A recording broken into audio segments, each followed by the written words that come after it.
ഇന്നത്തേക്കുള്ള special video ആണ്. അത് നമുക്ക് ഉച്ചയ്ക്ക് കാണാം. ലഞ്ചിനുള്ള ഫിഷ് എല്ലാം കിട്ടിയിട്ടുണ്ട്. ഇത് ഞാൻ കട്ട് ചെയ്യാൻ പോയാണ്. ചുമപ്പൻ കോരയും കിട്ടി, ഒരു ചെറിയ ചൂരയും കിട്ടി. സ്പെഷ്യൽ ലഞ്ചാണ്.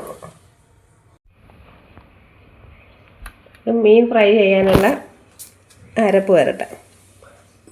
മഞ്ഞൾപ്പൊടി, കുരുമുളക് പൊടി, മുളക് പൊടി, ഉപ്പ്, നീര്. ഇച്ചിരി നല്ല മാംസമുള്ള മീനായതുകൊണ്ട് ഇച്ചിരി നാരങ്ങ നീരോടെ ഒരു പുളിയും കൂടെ വേണം. ചതച്ച വെളുത്തുള്ളി തോലോടുകൂടി അങ്ങ് ചതച്ചെടുത്ത്, എന്നിട്ട് എല്ലാം കൂടെ ഒന്ന് മിക്സ് ചെയ്ത് ശകലം വെള്ളം ഒഴിച്ചു നല്ലപോലെ മിക്സ് ചെയ്തെടുക്കുക.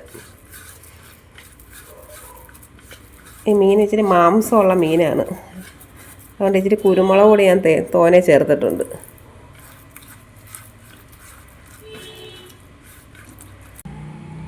ഓരോന്നിലോട്ട് നമുക്ക് അരപ്പ് വരട്ടിയെടുക്കാം. അത്യാവശ്യം വലിപ്പമുള്ള മീനായിരുന്നു ഇത്.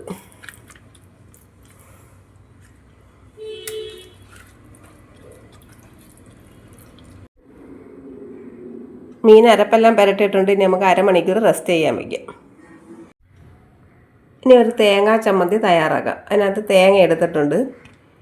ഇനി 1 ടീസ്പൂൺ മുളക് പൊടി, കുറച്ച് ചെറിയ ഉള്ളി,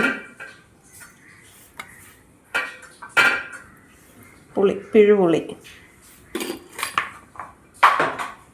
ഇഞ്ചി,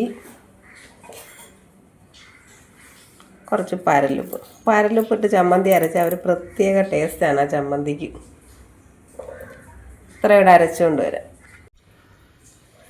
ചമ്മന്തിക്ക് പകുതി അരച്ചെടുത്തിട്ടുണ്ട്. ഇനി നമുക്ക് അതിനകത്തോട്ട് 2 പച്ചമുളകും കറിവേപ്പിലയും ഇട്ട് ഒന്നുകൂടെ ചതച്ചുകൊണ്ട് വരാം.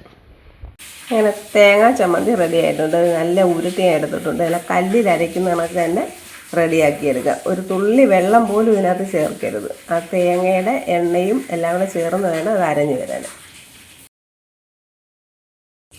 ചൂരമീൻ വെട്ടി വൃത്തിയാക്കി അതിനകത്ത് നിറച്ച് വെള്ളം ഒഴിച്ച് അത് വെച്ചേക്കാം നാളത്തേക്ക് ഫ്രീസറിൽ. ഇങ്ങനെ വെള്ളം ഒഴിച്ച് വെച്ചിരുന്നാൽ മീനിൻ്റെ ടേസ്റ്റിന് വ്യത്യാസം വരത്തില്ല. മീൻ ഫ്രൈ ചെയ്യാൻ പോയാണ്.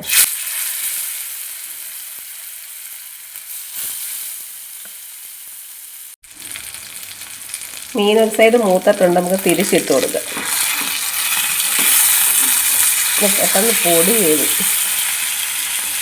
നല്ല മൂത്തിട്ടുണ്ട്. പഴുത്തയൊക്കെ ഞാൻ പോയി എടുത്തിട്ടുണ്ട്. എൻ്റെ കുറച്ച് വീഡിയോകൾ ഇടാമെന്ന് ഞാൻ പറഞ്ഞിട്ടില്ലേ, ലിസ്റ്റിലുണ്ടായിരുന്നല്ലേ, അതെല്ലാം ഉടനെ ഇടുന്നുണ്ട്.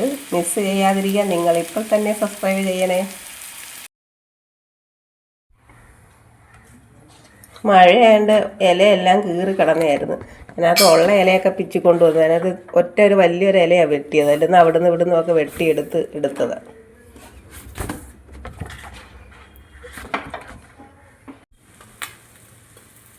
നമുക്ക് മുട്ട പൊരിക്കാനായിട്ട് ഞാൻ ചെറിയ ഉള്ളി, പച്ചമുളക് എല്ലാം അവിടെ ചേർത്തിട്ടുണ്ട്. അതിനകത്തോട്ട് ഒരു മുട്ട പൊട്ടിച്ചൊഴിച്ച് ഞാൻ 1-2 മുട്ട പൊരിക്കുമ്പോൾ ആദ്യം ഇങ്ങനെ വേറൊരു പാത്രത്തിലോട്ട് ഓരോന്ന് പൊട്ടിച്ചൊഴിച്ച് നല്ലതാണെന്ന് നോക്കിയിട്ടേ അതിലോട്ട് ഒഴിക്കത്തുള്ളൂ.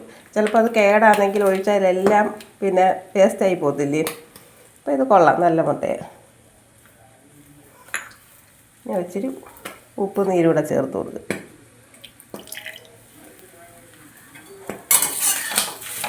മിക്സ് ചെയ്യാൻ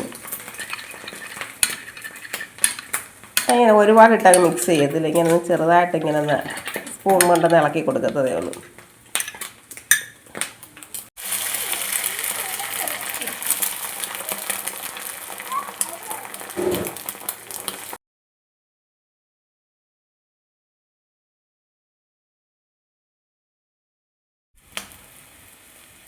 അപ്പോൾ എല്ലാവർക്കും മനസ്സിലായി കാണുമല്ലോ ഇന്നത്തെ സ്പെഷ്യൽ ലഞ്ച് എന്തുവാണെന്ന്. നമ്മളൊരു പൊതിച്ചോറാണ് ചെയ്യുന്നത്. ഒരുപാട് കറികളൊന്നും ഇല്ലാത്ത വീട്ടിലുള്ള ചെറിയ കാര്യങ്ങളെല്ലാം വെച്ച് നല്ലൊരു പൊതിച്ചോറാണ് ചെയ്യുന്നത്. പേപ്പറിട്ട് വാഴയില വെച്ചിട്ടുണ്ട്. നമുക്ക് ചോറിട്ട് കൊടുക്കാം.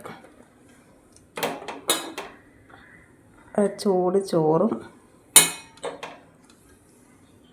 ചമ്മന്തി,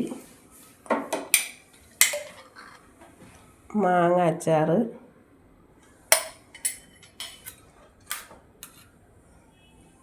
കുറച്ച് ബീട്രൂട്ട് വിഴുക്ക് വരട്ടി,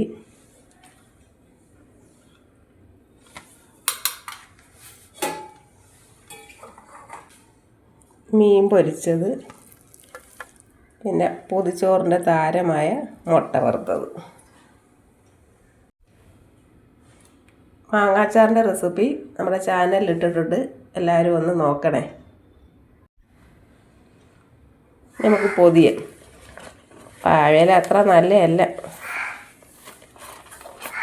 വലിയ ഇലയാണെങ്കിൽ നല്ലപോലെ പൊതിയാം.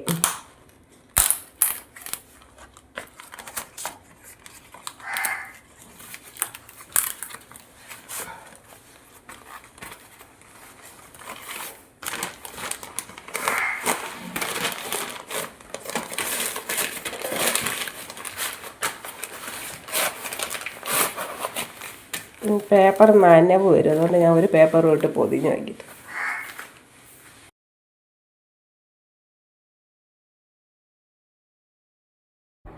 രണ്ട് മണിക്കൂർ പൊതിഞ്ഞ് വെച്ചതിന് ശേഷം ഞാൻ പൊതിച്ചോറ് ഇളക്കിയാണ്.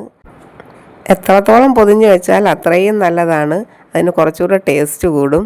ഇപ്പോൾ അതാ ഇളക്കിയപ്പം തന്നെ നല്ല മണം വരുന്നുണ്ട്. ഇനി നമുക്കിതൊന്ന് കഴിക്കാം. ബീട്രൂട്ടിൻ്റെ കളറെല്ലാം വെളുത ചോറിനകത്തോട്ട് പിടിച്ചപ്പോൾ ആ കളറെല്ലാം കണ്ട.